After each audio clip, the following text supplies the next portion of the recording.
SMK Negeri 1 Warung Asem menggelar fashion show bertajuk Gelar Inovasi Batik Tulis untuk melestarikan batik tulis asli Batang yang terancam punah.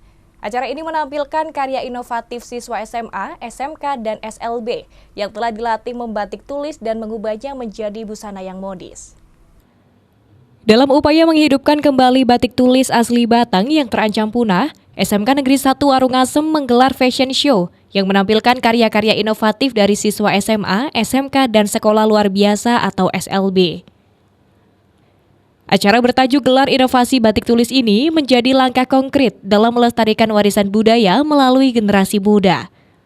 Batik tulis Batang yang dikenal dengan motif khasnya dihidupkan kembali dengan pendekatan yang segar dan kreatif.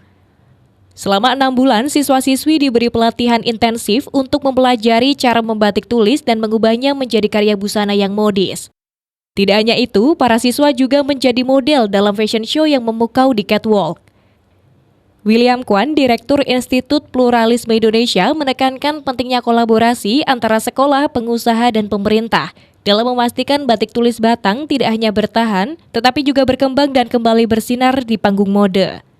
Nah, dari program ini namanya itu saya kasih judul Batik Bhinneka Tunggal Ika. Jadi ini bisa dipecah jadi dua kata kan, batik sama Bhinneka Tunggal Ika. Dengan melalui kebersamaan antar elemen ya dalam masyarakat, pemerintah, perusahaan, dunia pendidikan dan media, ya pentahelix kita bilangnya itu ya, kita akan berusaha itu untuk melestarikan dan mengembangkan batik. Kalau nggak kerja sama-sama nggak bisa kan. Ya. Sebaliknya dengan menggunakan proses revitalisasi batik, kita membangun itu gotong royong, kebersamaan, sehingga kita bisa merasa, oh ya saya sama-sama kita orang Batang, kita orang Indonesia ya, kita orang Asia Tenggara atau dunia begitu ya. Itu batik itu kayak pintu masuk saja sebetulnya untuk kita punya kesadaran bahwa kita ini semuanya itu berbhinneka tunggal ika seluruh dunia sebetulnya. Nah, ini Pak, untuk menjaga mengajak tunan ini tidak akan semudah serta merta membuat batik Batang itu kembali lestari itu Pak. Ini diakui atau tidak Pak ya? Karena untuk regenerasi batik kan ada kesulitan di situ Pak. Gini, jadi saya udah mencoba ya mempelajari selama lebih dari 10 tahun ini di sini, bolak-balik ke sini saya lihat ya. Kita ajak berbagai pihak itu membantu ya dari pusat sampai ke level Jawa Tengah Batang ya untuk berbuat. Nah, setelah saya amatin ya itu begini. Jadi batik Batang ini selama ini itu dicoba dikembangkan itu sebagai sebuah industri. Nah, sementara kita tahu pembatik Batang ini jumlahnya itu sedikit, pekerjaannya lama dan beda-beda satu sama lainnya. Nah, otomatis pendekatan ini kita rubah. Jadi batik Batang ini pertama kita perlu dorong itu untuk menjadi sebuah kampung seni budaya batik Batang, bukan industri batik Batang, beda loh ya.